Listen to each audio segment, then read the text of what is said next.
Obrolan psikologi serius tapi tetap santai. Atau santai tapi tetap serius ya? Mana yang pas nih? Sikat, di episode ini kita akan seminar bisnis ya. Bisnis inspiratif, cerita-cerita menarik seputar bisnis. Salah ya? Judulnya, Pak Sutradara kasih saya judul asik nih. Demi untung nyawa dipertaruhkan. Hari ini kita akan membahas sesuatu yang benar-benar inspiratif ya. Dimana bagaimana caranya jadi kaya dengan membahagiakan nyawa orang lain. Ini topik kita. Bagaimana caranya jadi kaya dengan mempertaruhkan nyawa orang lain. Bayangkan, hebat gak ya? Jualan makanan, kosmetik, kadaluarsa selama 9 bulan tanpa rasa bersalah. Hebat ini, gak gampang. Butuh latihan kayaknya. Mengurangi rasa bersalah dulu nih. Dan bahkan yang saya dapat informasinya, tanggal kadaluarsanya dihapus pakai thinner. Kreatif ya. Seperti biasa nanti kita akan bahas ini lebih jauh ya. Kok bisa gitu loh mikir kayak gitu. Atau mungkin ada ya yang mendengarkan podcast ini dan melakukan hal yang mirip-mirip. Semoga aja gak ada ya. Tapi mungkin aja ada. Dan kalau kalian mendengar podcast ini dan kalian melakukan hal yang sama, kalian mesti tonton sampai selesai. Seperti biasa kita akan ditemani oleh psikolog kita. Ibu Pauline silakan. Oke, terima kasih Pak Ber. Terima kasih juga Pak Sutradara. Kita mengangkat topik tentang sesuatu yang menyedihkan. Jadi orang bisa mencari keuntungan dengan membuat penderitaan ya pada orang lain. Kayaknya gitu ya Pak Ber ya. Betul, ini menarik ini tapi. Pinter dia, pinter. Cerdas. Ya. Kita akan langsung ya. Saya pingin tanya nih, karena udah gatel dari tadi pingin nanya. Bu Pauline kira-kira nih ya, gimana ya kok orang bisa konsisten jual barang beracun tanpa rasa bersalah? Ya, itu luar biasanya orang ini ya. Konsistennya oke, kok bagus bisa ya. ya? Tapi konsisten yang salah ini. Nah ini yang tidak benar nih Pak Ber. Jadi dia memilih sesuatu yang membuat dia untung gitu ya.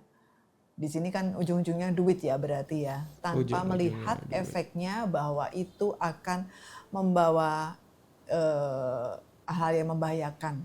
Baik dari makanannya yang masuk ke tubuh kan itu makanan, minuman, lalu kosmetik, obat-obatan dan sebagainya itu. Itu yang luar biasa ya. Orang ini sangat-sangat berani menurut saya ya Pak Ber. Kira-kira dorongan psikologinya apa nih? Kok bisa?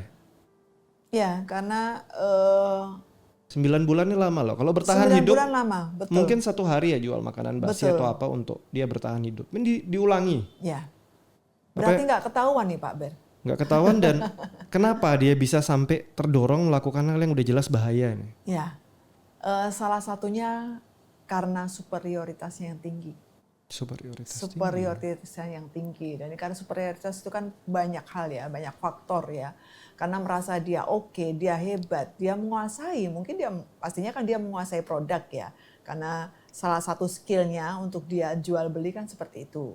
Nah, tapi dia ada beberapa hal yang dia lakukan secara curang, yaitu menghapus tanggal kadaluarsanya. Yang penting cuan masuk kan gitu. Yang penting laku.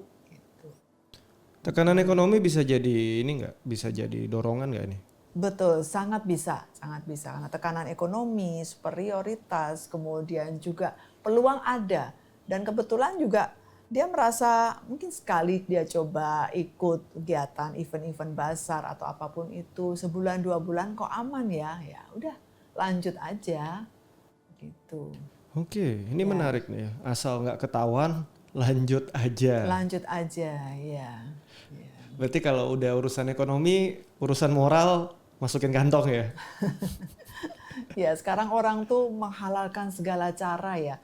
Udah nggak ada moral, nggak ada etika, nggak ada empati ya. Bahkan simpati pun tidak ada. Jadi mereka ya melakukan apapun yang penting dia dapat keuntungan. Salahnya siapa nih Bu? Salahnya siapa ya? Salahnya kameramen itu. Kan nggak ada kameramen nih. Ya, saya kadang mikir ya, Iya. kok bisa ya? Maksudnya itu kan udah jelas hal yang salah, Betul, bahaya. Ya. Dari ilmu pengetahuannya nih Bu, sejauh mana sih otak manusia itu bisa membenarkan kejahatan kalau itu jadi hal yang menguntungkan? Sejauh mana otak manusia apa? Bisa membenarkan sebuah hal yang jahat jika itu menguntungkan. Ya. Batasannya di mana nih? Sebetulnya abstrak ya, nggak ada batasannya ya. Kalau ini sebetulnya hubungannya dengan moral, ya moral itu salah satunya misalnya dalam suatu produk itu kan ada batasan pemakaian ya, kadaluarsa dan sebagainya. Nah itu kan pastinya dari perusahaannya dan segala macam sudah memberikan tanggal. Nah itu kalau dipakai lebih dari tanggal tersebut mestinya sudah tidak layak lah, tidak layak makan, tidak layak minum, tidak layak pakai karena pasti ada efeknya. Nah itu yang menurut saya itu sudah di luar batasan dan itu sebetulnya sudah dianggap tidak benar, gitu. Kan karena kan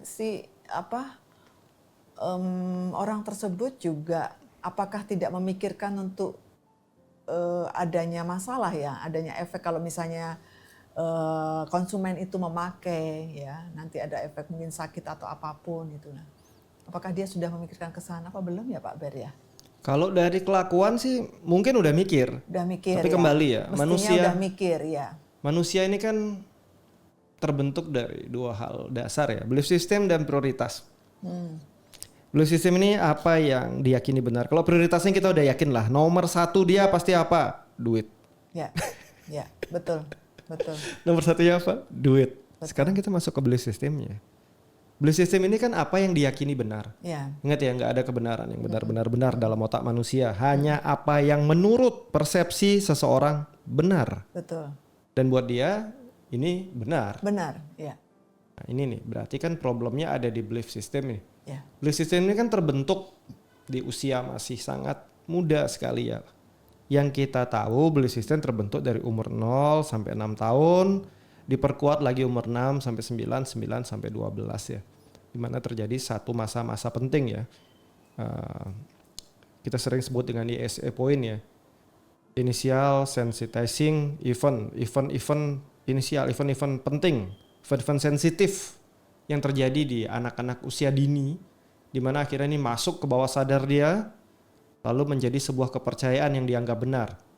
Oleh karena itu kan faktor lingkungan yang memberikan belief system ini sangat berpengaruh, mulai dari keluarga, orang terdekat, saudara, pendidik, semuanya masuk nih.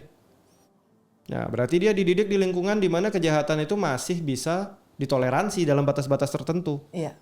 Nah, kalau ceritanya seperti ini, salahnya siapa nih? Lagi-lagi pendidik ya.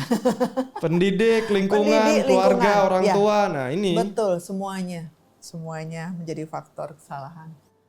Ya kan ini sudah terjadi sampai dia melakukan hal itu kan berarti problem terjadi di masa kecilnya. Ya. Sama seperti kita lihat sekarang ya. Penjahat-penjahat dewasa problemnya di mana? Problemnya di masa kecilnya. Penjahat-penjahat remaja problem di mana? Ya di masa kecilnya. Kalau kecil jadi penjahat itu susah itu. Ada. Kalau itu udah jelas salah yang didik, salah yang biasa ada di sekelilingnya deh. Kalau yang seperti itu. Hanya saja kan kita kembali ya ke topik kita nih tentang belief system ya. Berarti ada kesalahan nih sudah. Program pikirannya salah, otaknya dia nggak pas gitu dikit. Ini bisa masuk cerita tentang moral disengagement nggak Bu? Ya, artinya moralnya yang sudah tidak ada lagi. Artinya dia secara etika, nilai-nilai hidup, nilai-nilai yang ada dalam secara umum, standarisasi itu sudah dia hilangkan. Dia tidak pakai itu. Artinya kan dia fokus pada keyakinannya. Dia masuk ke dalam persepsi masing-masing ya Pak Ber ya. Berarti ini secara moralitas sudah jelas nggak benar ya? Iya, nggak benar. Kan kalau kita pecah secara psikologinya ya teorinya si Bandura deh tentang moralitas. Yang pertama ada moral justification di mana membenarkan tindakan atas nama tujuan mulia. Lagi-lagi. Kemudian membandingkan tindakan yang lebih buruk untuk merasa diri lebih baik. Ini mungkin dia ada kok yang ngerubah obat tanggal expirednya dihapus, banyak kok yang jual obat palsu tuh. Ya. Dia ngerasa lebih benar dari yang itu. Betul. Ya. Bisa masuk itu Pak. Ya. Tapi itu banyak loh, obat palsu, dihapus expirednya. Terus habis itu ya banyak. Yang lebih kejam lagi yang jual-jual narkoba itu juga mirip-mirip kali.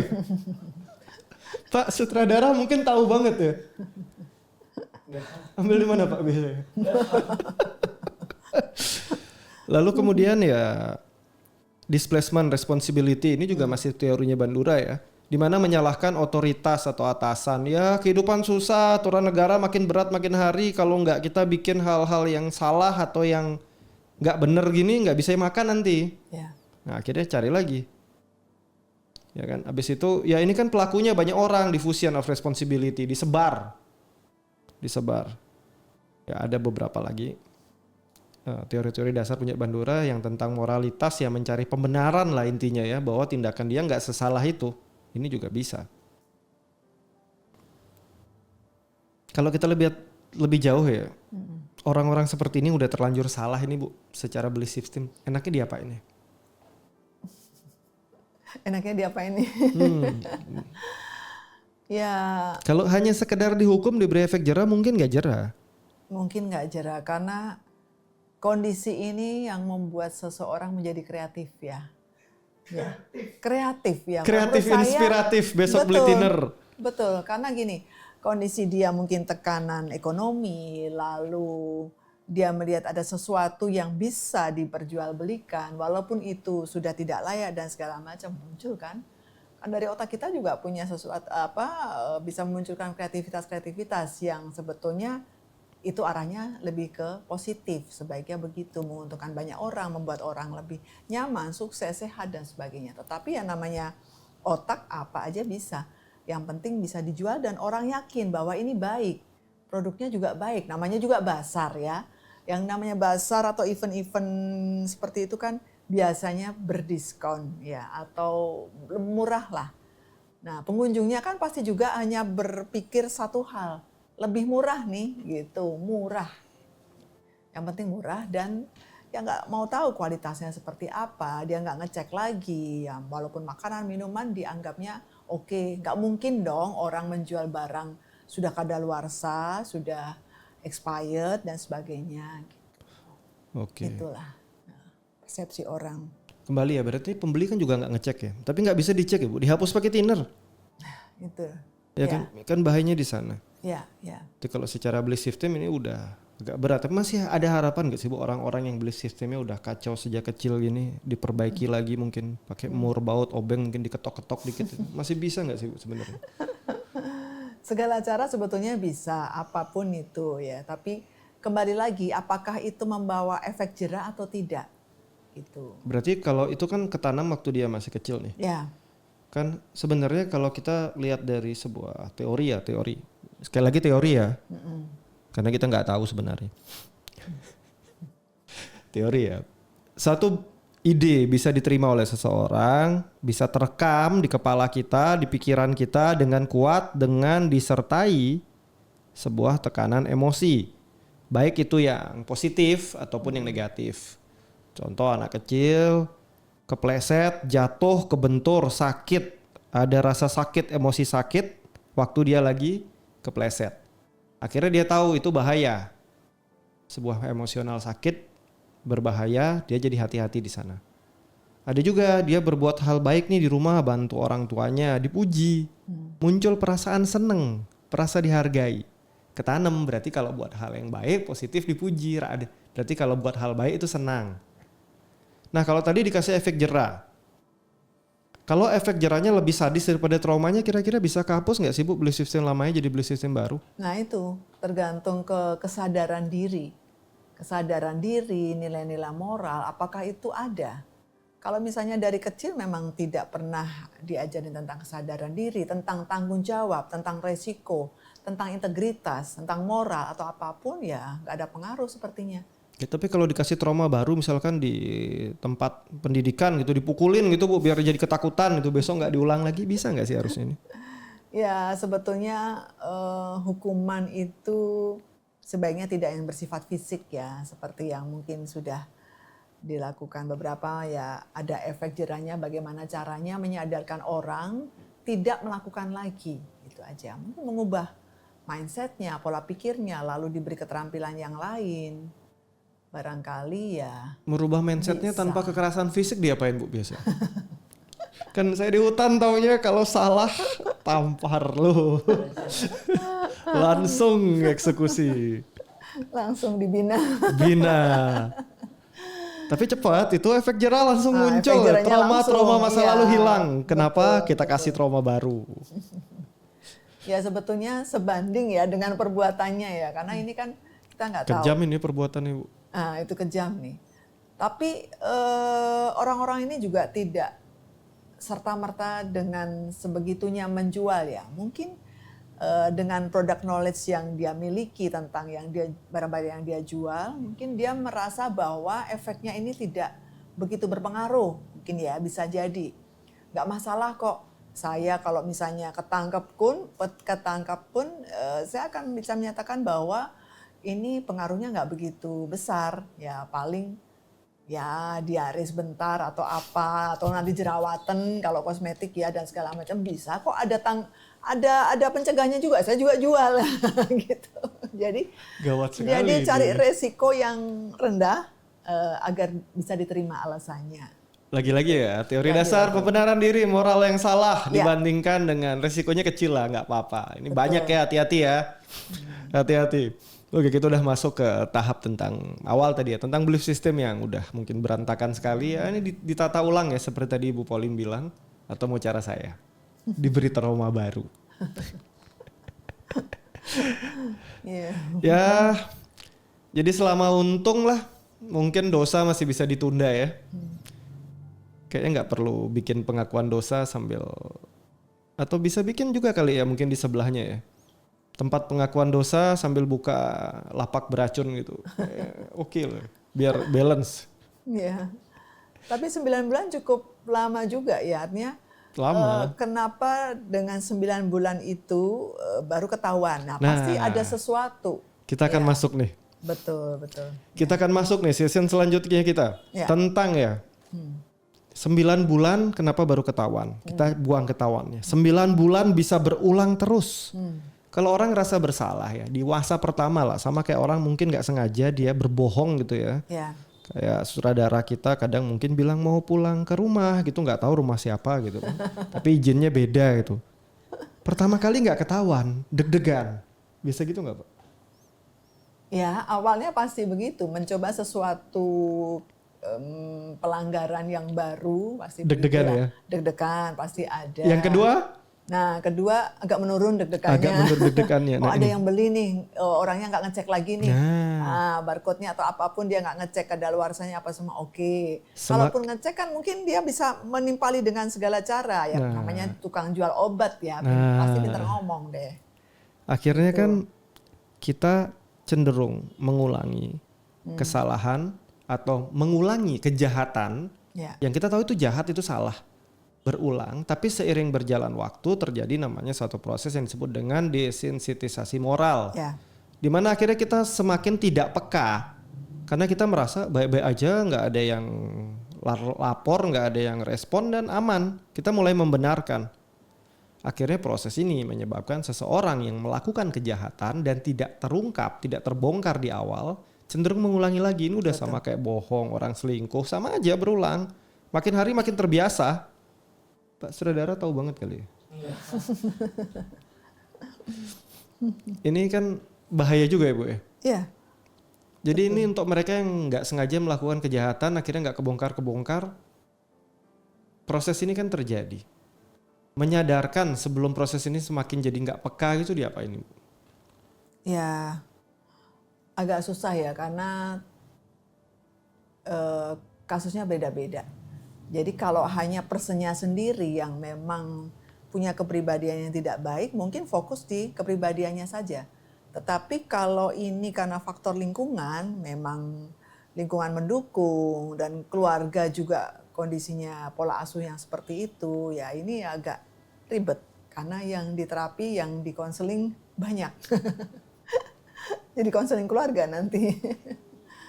Gitu. Karena mengkonseling satu orang, terapi atau apapun hanya sendirian, satu atau dua orang saja, tapi akhirnya waktu dia sudah selesai, dia balik ke keluarganya yang masih punya paham seperti itu, akhirnya dia akan bisa kembali lagi. Nah ini, hati-hati ya, hal yang dulu mungkin awalnya dianggap aib, berbahaya, lama-lama jadi biasa aja.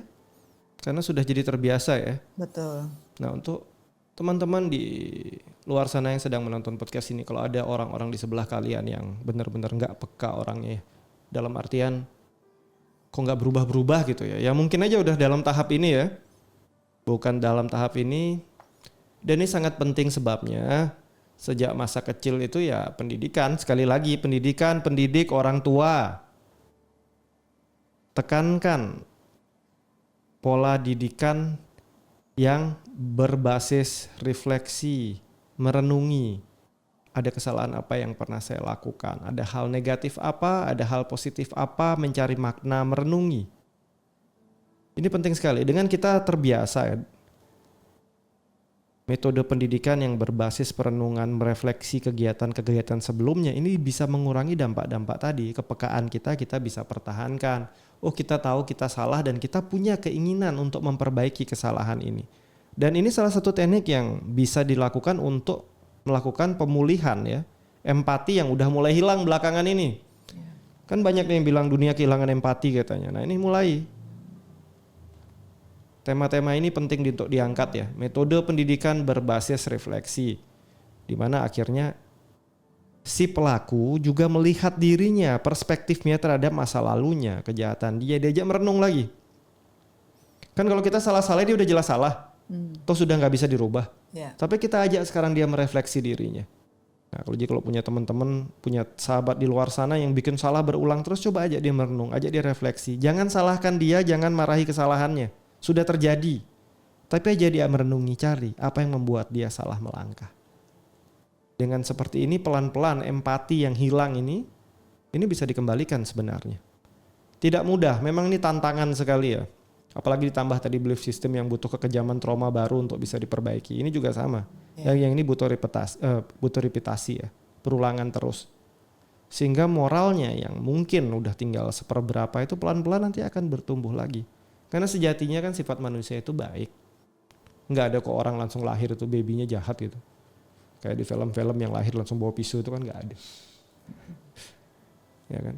Yang membuat anak-anak akhirnya menjadi kurang positif di masa dewasa, menjadi yang disebut dengan penjahat di masa dewasa, adalah lingkungan yang membentuk mereka seperti itu. Nah, jika ini sudah terbentuk mau seperti apa? Ya kita bentuk ulang, kita model ulang, mulai dari memodel pola pikirnya tadi, belief systemnya diperbaiki, ditata ulang. Ada banyak sekali metode sebenarnya di luar sana. Ya kan, ada yang bisa mungkin diselesaikan dengan cara-cara penanganan secara khusus oleh profesional. Lalu mulai secara empati dikembalikan pelan-pelan. Tidak mudah, tapi masih ada harapan sebenarnya ya. Saya melihat lagi ada kisah lain nih Bu, di balik kisah ini Bu. Iya. Ini cerita tentang uang Bu. Saya boleh tanya-tanya dikit nggak nih? Ya, boleh. Ibu Pauline, uang adalah kesan pertama spontan. Nggak ada yang salah, nggak ada yang benar. Uang adalah benda yang kita butuhkan. Benda yang dibutuhkan. Sutradara, uang adalah segalanya. Ini calon-calon penjahat masa depan. Belief kita tentang uang membentuk bagaimana cara kita memperlakukan uang. Uang adalah apa tadi Bu? Yang dibutuhkan. Yang dibutuhkan. Nah di sini ya. Dulu sekali uang ada buat apa sih? Dulu sekali uang ada buat alat tukar, mempermudah kehidupan. Ya, betul. Tapi akhirnya semakin berkembangnya zaman ya, ideologi tentang uang naik. Uang merupakan sesuatu yang makin hari makin berharga, bahkan melebihi harga sebuah nyawa. Sampai akhirnya ke evolusi kita ke gengsi, uang adalah segalanya. Wah ini udah evolusi sempurna ini uang di gengsi ini ya. Ya jadi Pernah nggak dengar orang yang disuruh mempermalukan diri, membuat tindakan apapun, kejahatan? Mau. Karena apa? Ya karena ada ideologi ini nih. Uang adalah segalanya nih, gawat sekali nih. Demi uang. Besok-besok pakai kolor keliling-keliling lari. Dapat duit mau nggak Pak? Mau udah. Nah ini ya. Jadi ideologi uang ini juga. Uang ini jadi sesuatu yang belakangan agak bahaya. Karena konsep keuangan sudah mulai berubah drastis. Kan banyak orang yang bilang, atau mungkin kalau kita lihat peribahasa zaman dulu ya, tiap orang punya rezekinya masing-masing.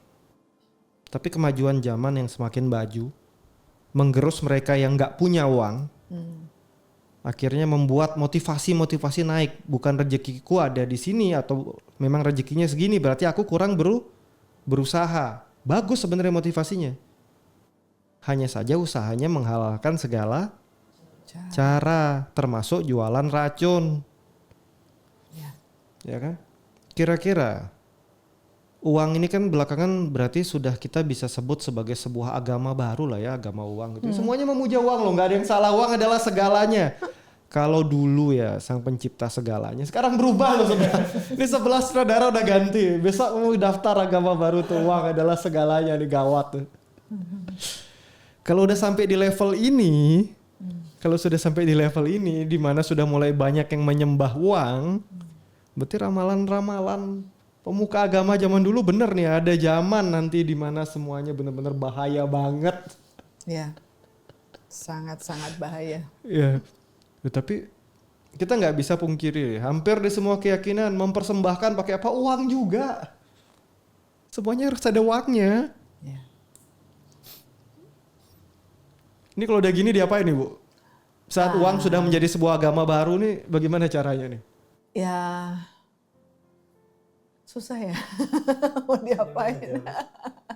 Oke, diapain? Disembayangin. Disembayangin. Disenyumin aja. Oh, disenyumin aja. Oh, gitu. Iya. Disenyumin aja. Iya. Ya, kalau beliefnya itu tentang uang sudah lebih dari 100%, ya akan sulit ya. Bagaimanapun apapun yang kita sarankan, apapun yang kita berikan nasihat, advice segala macam itu nggak akan masuk. Karena keputusan-keputusan yang dia buat itu sudah berdasarkan uang, arahnya ke sana. Jadi dia nggak mau tahu, mau itu salah atau mau benar atau apa, efeknya bagaimana, itu udah nomor sekian. Ya, sesudahnya. Tetapi uang segalanya, menurut Gensi gitu ya. Ini kan juga didukung Bu belakangan Bu, budaya flexing yang semuanya butuh duit ya Bu. Ya. Wah punya jet pribadi, kapan hari booming tuh semua pada punya jet pribadi, padahal semuanya pinjem ya. Iya. Gaya-gayaan punya jet, ngapain? Dan masyarakat Jet kita peleter. suka lihat yang begitu-begitu. Ya. Kita ngobrol dikit nih ya tentang konsep-konsep uang. Ingat teorinya Maslow nggak nih Bu? Yang zaman dulu banget nih. Aktualisasi diri. Yang tentang kebutuhan primer, sekunder, tersier. Ya. Mobil masuk kebutuhan apa? Sekunder ya kayaknya ya. Mobil Sekunder atau masuk tersier? kebutuhan Tersier, ya. barang mewah. Oke. Akhirnya yang terjadi apa? Kalau punya mobil berarti orang kaya. Butuh mobil enggak kadang. Yang penting pamer. Ini nih. Teorinya Maslow nggak salah. Tapi saat ditranslate ke buku pendidikan kita, saya SMP atau SMA zaman dulu ya, teori ini mulai saya kenal nih. Akhirnya terjadi sebuah ya mungkin kekurang tepatan zaman itu ya. Entah sekarang udah diupdate enggak, saya kurang tahu kurikulum merdeka kita sekarang. Tapi akhirnya kayak mobil dan kawan-kawannya masuk ke barang mewah. Kalau punya barang mewah berarti kaya. Ya. Dan mindset nih plus 062 ini ya, hobi banget kelihatan kaya biarpun aslinya nggak kaya. Yang penting bawa mobil, nggak bisa dirawat mobilnya. Kalau perlu beli yang tahun kuno dikit, yang penting bentuknya masih oke, pokoknya mobil. Mobil usia 10 tahun ke atas masih kececeran di sini. Yang biasanya di negara-negara maju udah jadi besi tua, di sini masih dibeli. Harganya tinggi. Kenapa? Karena mau tampil punya barang tersier, Ya. mewah. Tersier ya. Mobil punya, harga ratusan juta. Tinggal di mana? Ngekos. Belum bisa punya tempat tinggal, sandang, pangan, papan, ngepres, utang temen sebelah kamar. Tapi kendaraan punya. Saya bingung. Salahnya siapa nih? Kita nggak Salahnya mungkin diri. salahin yang bikin teori dong. Salahnya diri sendiri itu. Ya. Jadi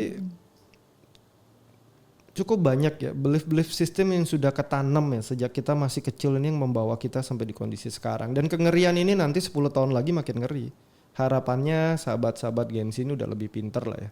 Jangan terjebak seperti mungkin sahabat-sahabat kayak kita yang di milenial yang udah terlanjur salah belief system cukup banyak dan lagi-lagi nggak mau benerin diri.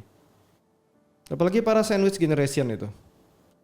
Demi bahagiain orang tuanya, jual diri. Banyak.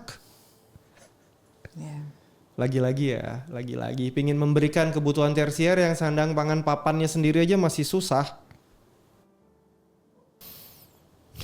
Agak miris nih lihatnya nih. Ya.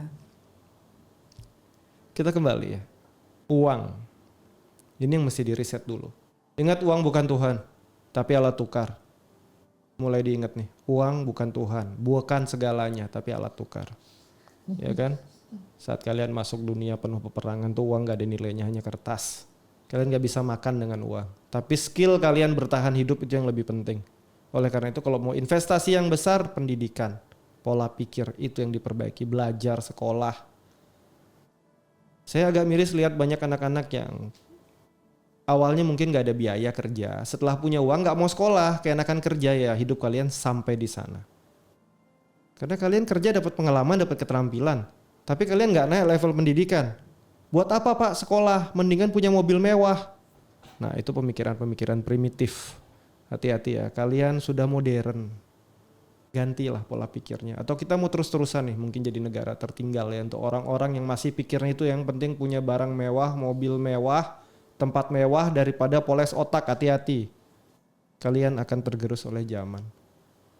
Kalau kita lihat sekarang ya komputerisasi udah di mana-mana. Kalau dulu jaga tol masih manusia. Sekarang jaga tol Mesin. sudah mesin. Kalau kalian dulu level penjaga tol kalian nggak naik ya selamanya nanti kalian akan diganti. Kalian nggak tahu kerja apa. Industri-industri padat karya yang pakai tenaga manusia sudah mulai tergerus oleh industri sekarang. Manusia yang dipakai nanti lama-kelamaan lebih banyak di mana sih? Pola pikirnya, otaknya. Jadi kalau mau latihan, mau belajar ya sekarang waktunya sebelum kalian benar-benar sudah ketinggalan. Ingat peribahasa zaman dulu. Saat kita membuang-buang waktu ada masanya kita yang dibuang oleh waktu itu sendiri ya. Karena kita nggak ikuti perkembangan zamannya. Riset lagi belief tentang uang. Uang cuma nilai tukar. Punya uang banyak, punya nilai tukar banyak. Bukan punya uang banyak kamu jadi dewa atau kamu jadi Tuhan. Kayak raya bisa atur semuanya, nggak bisa. Itu sudah lewat. Itu pemikiran zaman revolusi industri lah tahun-tahun dulu. Kita akan masuk lebih dalam lagi nih. Tadi kan kita udah bahas mulai dari belief systemnya, moralitasnya. Kemudian cerita tentang tadi uang jadi segalanya. Kita masuk nih. Konsumennya kira-kira salah nggak sih Bu? Konsumennya dalam hal ini Kan harusnya curiga nih, beli Betul. barang terlalu miring. betul. Apalagi ini barang yang dimakan, barang yang dimasukkan ke tubuh, dipakai Betul. di tubuh. Tapi asal murah, Ya. sikat aja. Nah itu, karena ketutup ada kata murah ya, beliefnya adalah murah dan mungkin enak gitu ya pada saat itu ya, jadinya akhirnya membelilah. Sehingga sebetulnya manusia kan diberi potensi untuk dia bisa kritis dan sebagainya, tetapi itu akhirnya hilang atau terhapus atau ketutup ya dengan kata-kata yang ditampilkan, yang menarik, yang membuat keinginan membeli itu besar, sehingga semua yang dimunculkan itu harus teliti lebih dulu dan segala macam itu tidak ada di sana. Nah, Gitu. ini ya hati-hati ya. Apalagi kita dibanjiri oleh iklan-iklan yang besar-besar tulisannya murah, murah, murah, murah. Di mana-mana murah. Ya. Ya akhirnya semurah hidup kalian lah ya. Hati-hati ya. Hati-hati. Jangan sampai kita normalisasi kebodohan massal ya lewat yang penting hemat, yang penting murah. Nah ini hati-hati. Cari yang hemat bagus. Tetapi kalian harus ingat nyawa kalian, badan kalian itu tidak murah. Karena nanti kalau sudah terjadi keracunan, terjadi kesakitan di masa depan itu lebih mahal. Tapi ada BPJS kok. Ya kalau nggak parah ya. Ya ini mesti hati-hati ya. Kalau beli makanan rasanya yang kurang enak asal banyak murah nggak apa-apa ya nggak apa-apa. Tapi kalau rusak jangan dibeli. Ya kan? Mulai kurangilah. Cari barang yang penting murah. Mulai ganti mindsetnya lah. Beli barang yang dibutuhkan bukan diinginkan. Pinginan manusia itu nggak ada habis-habisnya. Kalau kalian kejar barang yang pingin aja itu ya selalu muncul lagi lah. Pingin A, pingin B, pingin C, pingin D. Serakah kali kayak manusia ini. Untung saya bukan di dunia manusia kayak. Di dunia kami makan cukupnya. Beli satu cukup sudah. Kalau di dunia manusia kan beli satu kurang. Disimpan dulu buat besok. Atau enggak beliin teman, saudara, keluarga semuanya dibeliin. Padahal dia lagi susah hidupnya. Itu empati atau? Gengsi. Gengsi. Nah ini hati-hati ya. Empati dan gengsi ya. Beliin orang lain karena gengsi mending gak usah. Apalagi kalau kalian masih susah. Kecuali udah ya cukup-cukup aja. Kalau masih susah gak usah gaya-gayaan. Ini terkenal nih. Udah susah gaya lagi. Nggak apa-apa susah yang penting sombong gitu ya. Udah susah sombong lagi. Besok-besok nyusahin orang hidup kalian. Serius. Jadi hati-hati sekali di sini. Ingat pelanggan juga punya kesalahan di sini. Karena nggak teliti, nggak hati-hati. Ya. Kata yang penting murah tuh mulai dikurangi sekarang. Yang penting butuh, beli tidak perlu banyak, beli sesuai kebutuhan. Jangan buang-buang barang, produk, makanan atau apapun itu belilah sesuai kebutuhan. Jangan mumpung murah, ini buang kata-kata itu jauh-jauh. Nanti hidup kalian jadi murah juga ya. Ya, tapi masalahnya gini Pak Ber.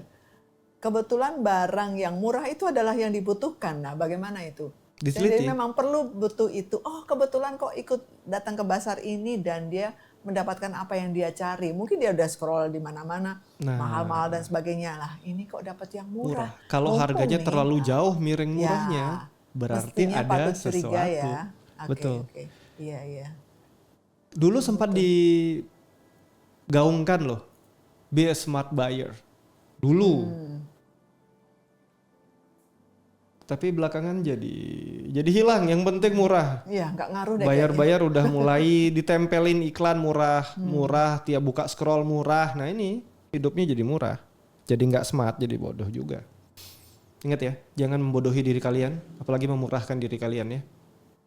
Beli barang murah bagus, tapi lihat kualitinya. Daripada beli barang yang murahan, mending beli barang yang cukup baik, tapi tidak perlu banyak-banyak sesuai kebutuhannya. Ya belajar mandiri ini penting ya. Kan kita punya budaya di mana kadang kita ingin menyenangkan orang terdekat, bantuin orang terdekat dengan cara kasih ikannya, bukan kasih pancingnya. Akhirnya kita mendidik lingkungan super manja yang nggak bisa apa-apa.